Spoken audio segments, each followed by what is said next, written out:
Lucio, apa yang kau lakukan di kamarku? Seorang gadis memekik ketika mendapati dirinya satu ranjang dengan seorang pria. Belum lagi tubuhnya terasa remuk dan nyeri di satu inti. Angela, kenapa kamu berisik sekali? Terdengar menggumam. Pria itu belum membuka matanya karena masih mengantuk. Angelina Weasley, atau akrab dipanggil Angela itu, mencengkeram selimut demi menutupinya. Dia memindai netranya ke sekitar hingga menemukan pakaian mereka yang berserakan. Tuhan, apa yang sebenarnya baru kami lakukan? Satu tangan Angela meremas kepalanya, mencoba mengingat apa yang sebenarnya terjadi, tapi sungguh dia tak ingat apapun. Pria bernama Lucio Nix Jameson akhirnya membuka matanya. Dia duduk sembari memicik pangkal hidungnya yang sedikit berdenyut. Apa kamu tidak ingat? Semalam kamu yang menarikku ke ranjang ini, Angela. Jawaban dari suara serak khas bangun tidur itu cukup mengejutkan Angela. Apa maksudmu menarik ke ranjang? Apa buktinya? Angela kini menatap Lucio dengan mata yang mulai memerah. Dia bingung, linglung, dan hancur. Angela, gadis berusia 20 tahun itu, semalam hadir di pesta sahabatnya. Di sana mereka melakukan permainan dengan hukuman satu botol vodka. Bodohnya, Angela yang tak pernah menyentuh minuman keras itu, dia ikut bermain. Rupanya keberuntungan tak berpihak padanya. Dia kalah hingga mabuk karena menjalani hukuman dari permainan itu. Dalam kondisi setengah sadar, Angela meminta Lucio datang menjemput. Kini dia terbangun dalam keadaan berantakan, terlebih bersama Lucio, calon kakak iparnya. Melihat raut bingung dan hancurnya Angela, Lucio pun mendekati wajah wanita itu secara tiba-tiba, membuat nafas Angela seketika tercekat, juga matanya biru yang melebar. Kamu mau apa? Angela semakin gemetaran saat embusan nafas Lucio mulai menerpa wajahnya. Kau ingin buktikan? Bukannya semalam kau yang menggodaku? Mungkin kita bisa mengulangnya lagi. Bisikan lirih dan lembut itu begitu dalam, menyusup ke gendang telinga hingga menghancurkan tempat di hati Angela. Aku sungguh tak ingat apapun. Angela masih membuka suaranya. Kau menarikku ke atas ranjang ini, Angela. Padahal tadinya aku hanya ingin menolongmu supaya tidak diganggu oleh pria lain di luar sana, ucap Lucio. Dia tak menunjukkan wajah arogannya, tidak pula merasa bersalah terlalu dalam, karena kenyataannya ini bukan sepenuhnya salah Lucio. Di tengah musim gugur kota New York, seorang gadis perawan memang sudah bisa dihitung jari, dan Angela adalah salah satunya. Gadis dari kalangan konglomerat yang selalu menjaga mahkotanya baik-baik. Tapi sekarang apa? Angela merayu dada Angela, rasanya semakin sesak. Dia memalukan, juga hancur. Kepalanya menunduk dengan bahu berguncang meski sia-sia. Tapi yang bisa dia lakukan kini hanyalah menangis tanpa suara. Saat kondisi nampak begitu rumit, pintu kamar Angela diketuk. Angela, kamu sudah bangun? Mata Angela seketika melebar, pun jantungnya memompa 3 kali lebih cepat dari biasanya. Setelah mendengar seruan di balik pintu, tangannya yang gemetar semakin kencang meremas selimut guna melindungi tubuhnya. Itu lirik Angela penuh ketakutan. Air matanya sungguh tak terbendung. Demi apapun, hidup Angela rasanya akan berakhir detik ini juga kalau sampai ada keluarga yang memergoki mereka. Angela, buka pintunya. Kedua mata Angela bergerak bingung. Otaknya benar-benar tak bisa berpikir hingga klek. Mata Angela membola seiring dengan sosok tinggi menakutkan itu masuk. Apa yang kalian berdua lakukan di kamar? Paul Weasley, pria separuh baya dengan postur tinggi besar, terkejut bukan main saat melihat pemandangan tak sewajarnya ada di kamar putrinya. Papa, dengan emosi, Paul langsung menarik tangan Lucio untuk turun dari ranjang, kemudian memberikan sebuah pukulan mantap ke wajah Lucio. Angela memekik melihat Lucio yang terhempas ke lantai. Kalian berdua, Paul menunjuk ke arah Lucio dan Angela, sudah membuat papa kecewa. Apa kamu lupa, Angela? Dia adalah calon kakak iparmu. Bagaimana bisa kamu menggodanya seperti ini? Teriak pria separuh baya itu begitu menggelegar. Angela menggeleng. Tangannya masih mencengkeram selimut yang menutupi dirinya. Pak, ini belum juga Angela mengucap pembelaan. Rebecca, calon istri Lucio yang tidak lain adalah kakak Angela pun masuk. Matanya menatap kecewa pada pria yang baru selesai memakai celana juga. Angela tanpa menunggu, dia mendekati kemudian menampar wajah Angela. Tidak hanya sampai di situ, penuh emosi Rebecca menjambak rambut Angela sampai kepala sang adik mendongak ke arahnya. Kau sungguh adik yang menjijikkan. Aku sudah curiga sejak tadi. Mobil Lucio ada, tapi dia tak tahu di mana. Ternyata dia ada di sini. Kalian baru melakukan hal menggembirakan semalam. Tatapan Rebecca cukup menusuk. Tadi Bibi juga mengatakan kalau kalian pulang dalam keadaan mabuk. Apa yang sebenarnya kalian pikirkan? Sampai tega mengkhianatiku, lanjutnya berteriak dengan rasa sakit di dada. Angela menggeleng, air mata juga begitu deras menetes di pipinya. Apa kamu gila, Angela? Dia calon suami aku, lanjut Rebecca berteriak penuh kesakitan. Lucio menghampiri kedua wanita itu, lalu melepas cengkeraman tangan Rebecca karena Angela sudah nampak kesakitan. Dia adikmu, Becca. Kita bisa bicarakan baik-baik tanpa melukai, ucap Lucio tak bermaksud membela salah satu di antara mereka. Kau mengkhawatirkan luka di dirinya. Rebecca menunjuk ke arah Angela. Air matanya juga tak kalah deras dengan gadis di sana. Tapi kamu tak mengkhawatirkan luka di hati aku karena ulahmu, Lucio. Rebecca semakin berteriak memukul dadanya sendiri. Angela meringkuk. Dia benar-benar ingin menghilang saat ini juga. Maafkan aku, Rebecca, Om. Lucio akhirnya kembali menatap Paul. Sebagai ayah, dia merasa ikut hancur melihat anak gadisnya itu telah kehilangan kehormatan oleh calon menantu di rumah itu. Semalam Angela mabuk, tapi tidak sepenuhnya itu salah Angela. Oleh karenanya aku akan bertanggung jawab. Rebecca bukannya menyerang Lucio, dia justru kembali menarik rambut Angela. Ini kan yang kamu inginkan? Kamu selama ini memang ingin merebut Lucio dariku. Keributan dalam kamar akhirnya menarik perhatian Carlota, wanita separuh baya yang kini menjadi ibu tiri Angela. Sejak sejenak Lucio bisa menjauhkan Rebecca dari Angela, membiarkan Paul melempar Petruk untuk bisa Angela pakai guna membalut tubuhnya anak gadisnya. Ada apa ini? Carlota muncul. Dia tak kalah terkejutnya dengan Paul dan Rebecca saat pertama masuk ke dalam kamar Angela. Terlebih ketika anak satu-satunya menceritakan semuanya sambil menangis. Emosi Carlota memuncak. Sejak kapan kamu menjadi wanita murahan, Angela?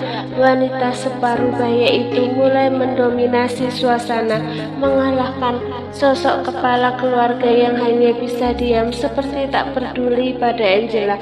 Angela hanya berdiri menunduk, takut bercampur rasa pedih di hati juga inti dirinya. Mata itu sudah terlalu sembab, juga tangannya saling meremas gemetaran. Tapi tak ada yang berpihak padanya, termasuk Paul. Sang ayah hanya diam, tak hirau ketika Rebecca menyerangnya, tak merespon juga saat Carlota memakinya. Sudah biasa, papanya memang tak pernah membelanya. Sekilas Angela melihat Rebecca duduk dalam pelukan Lucio. Mereka masih nampak mesra, bahkan tangisan Rebecca bercampur dengan kalimat manja sudah cukup meyakinkan Angela kalau dirinya memang telah menjadi orang ketiga di antara sepasang calon pengantin itu. Kamu punya otak atau tidak, Angela? Kamu masih muda, tapi sudah berani bertindak kotor seperti ini. Oke, ini Amerika. Wanita murahan sepertimu sudah biasa bersama banyak pria, tapi bukan dengan Lucio. Kamu sadar kan kalau Lucio adalah calon kakak iparmu, bodoh? Teriak Carlota, benar-benar semakin menusuk hati Angela. Tanggal pernikahan Rebecca dan Lucio sudah tercatat 2 hari lagi. Tak menyangka masalah ini menyerang hubungan mereka, dan lagi-lagi Angela selalu menjadi pihak yang bersalah dalam setiap masalah hidup Rebecca. Aku akan bertanggung jawab, Tante. Angela yang akan aku nikahi. Ucapan Lucio membuat Rebecca mendorong dada kekasihnya. Oh, masih dengan keputusanmu, Lucio? Maaf, Becca, saut Lucio dengan raut bersalah. Rebecca beralih pada Angela dengan sorot nyalang. Kau dengar? Ini kan yang kamu mau, Kau sejak dulu selalu mengganggu hidupku, Angela. Teriaknya diiringi tangisan yang tak kunjung berhenti. Tidak, aku tidak perlu pertanggungjawaban. Lucio menikah saja dengan Rebecca. Angela akhirnya berani mengeluarkan suara. Aku sudah berjanji pada kakakmu untuk selalu menjagamu, Angela. Tapi kini aku sendiri yang merusak dan menyakitimu. Maka sudah sepantasnya aku mempertanggungjawabkannya, ujar Lucio dengan sorot pasti tanpa keraguan. Pria itu lalu memindai netranya pada Paul, berharap kepala keluarga di sana mengerti. Juga pasti paham reputasiku bisa hancur kalau sampai orang di luar mengetahui apa yang sudah aku lakukan, sedangkan aku seperti lari dari tanggung jawab. Tanggung jawab apa? Dia belum tentu hamil. Kalaupun hamil, kita bisa menggugurkannya. Semua aman asal kita bungkam setelah ini. Carlota mencoba memberi solusi gila. Dia tak ingin kehilangan aset berharga seperti Lucio. Status Lucio sangat memukau di mata keluarga Weasley. Dia adalah CEO di perusahaan properti yang dibangun sendiri, Paradise Group. Seorang pria berwibawa, berharisma, juga berkuasa. Selain itu, dia dikenal sebagai seorang dermawan, sering mengirim banyak donasi ke yayasan yang membutuhkan. Semua itu membuat Lucio sangat diinginkan sebagai menantu untuk Rebecca, gadis matang yang penuh prestasi dan sama membanggakannya. Keputusan Lucio sudah benar. Hari ini juga pernikahan Angela dan Lucio berlangsung. Final Paul sebagai kepala keluarga. Hari ini Angela dan Lucio dipaksa mempersiapkan diri untuk acara pernikahan. Hal itu membuat Angela sama sekali tak bisa memikirkan apapun, termasuk lari dari keadaan. Semua berlangsung begitu cepat, sesuai dengan apa yang Carlota dan Paul rencanakan. Tak ada kolega atau keluarga besar yang hadir. Pernikahan ini tertutup rapat, tak ada yang mengetahui kecuali keluarga inti. Keluarga Weasley dan Jameson adalah keluarga terpandang. Mereka akan mencari alasan yang logis pada tamu undangan dan media terkait batalnya pernikahan Rebecca dan Lucio tanpa menjelekkan siapapun. Tak ada kegembiraan dalam acara ini, termasuk Angela, selain karena dia menikah dengan pria yang tidak dia cintai. Ibu tiri dan kakaknya terus saja memberikan intimidasi yang menyudutkannya. Berhentilah pura-pura tersakiti. Padahal di sini kamu yang sudah menyakiti kami semua. Aku pastikan hidup kalian tak akan bahagia, Angela, desis Rebecca lirih ketika acara baru saja selesai dan kembali ke rumah. Paul sudah tak tahu di mana, begitupun Lucio. Kini hanya ada 3 wanita di ruangan itu. Angela benar-benar tak bisa berkutik. Dia hanya berdiri, menunduk, menahan diri untuk tidak menangis lagi. Jelas tak akan bahagia. Bahkan Lucio saja selama ini tak pernah mencintainya. Carlota ikut menambahkan. Dia menatap sinis anak tirinya yang selama ini sudah lama ingin dia singkirkan dari rumah. Lucio hanya milik Rebecca, bukan milikmu. Dia hanya sementara berstatus sebagai suamimu. Carlota menjepit dagu Angela lalu dia angkat supaya Angela bisa melihat betapa bencinya Carlota pada gadis itu. Pernikahan kalian hanya sementara, Angela. Setelah itu kamu akan dibuang oleh Lucio. Tentu dibuang oleh kami juga, lanjutnya liritan, tapi begitu menusuk. Carlota sebelumnya menentang keras keputusan Paul, tapi kemudian dia setuju sebab Paul memberi jalan keluar kalau pernikahan Angela dan Lucio hanya bersifat sementara, hanya sampai Angela melahirkan saja. Mendengar perkataan Carlota yang terus saja mengulang-ulang kalimat yang sama, dia pun dengan kasar menarik wajahnya dan mundur 1 langkah. Dia mencoba menunjukkan kalau dia kuat menghadapi ini semua. Aku sudah siap dibuang oleh Lucio karena aku pun tidak mencintainya. Tapi jika dari rumah ini, Angela menunjuk mantap lantai yang sedang dia pijak, aku bahkan lebih pantas untuk tinggal di sini daripada kalian. Lanjutnya tegas, seharusnya kalian sadar yang menjadi parasit dan harus segera dibuang adalah kalian. Angela mengusap kasar air matanya, lalu mengangkat gaun putihnya dan segera berbalik pergi.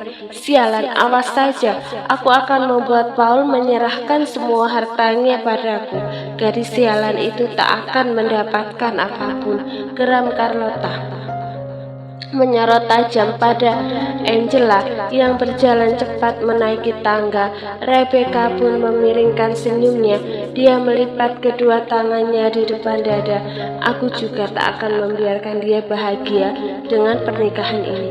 Akan aku tunjukkan kalau Lucio sama sekali tak memandang dan menganggapnya istri. Jangan sampai malam ini Lucio tidur di kamar Angela. Mama tidak sudi melihatnya, bela Carlota terhadap rencana Rebecca. Sementara Angela terus berjalan cepat menuju kamarnya, kemudian masuk ke kamar mandi. Memang lebih baik bagi Angela untuk menghindari 2 wanita ular itu.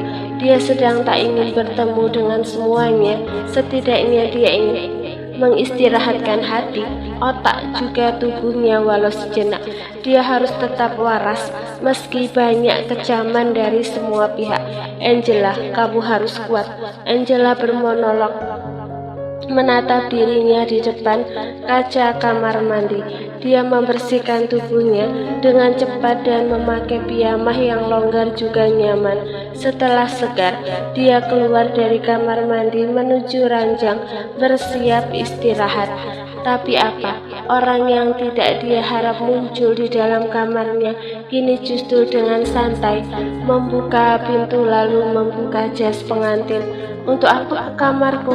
Di sini masih banyak kamar kosong, ketus Angela saat ketika melihat Lucio melempar jas itu ke atas sofa. Dia pikir sebaiknya Lucio tak dekat dengannya setelah pernikahan. Angela tentu tak akan memprotes kalau saja Lucio lebih memilih menemani Rebecca. Lucio tak menjawab. Sejak pernikahan berlangsung, Lucio hanya menunjukkan ekspresi datarnya pada Angela.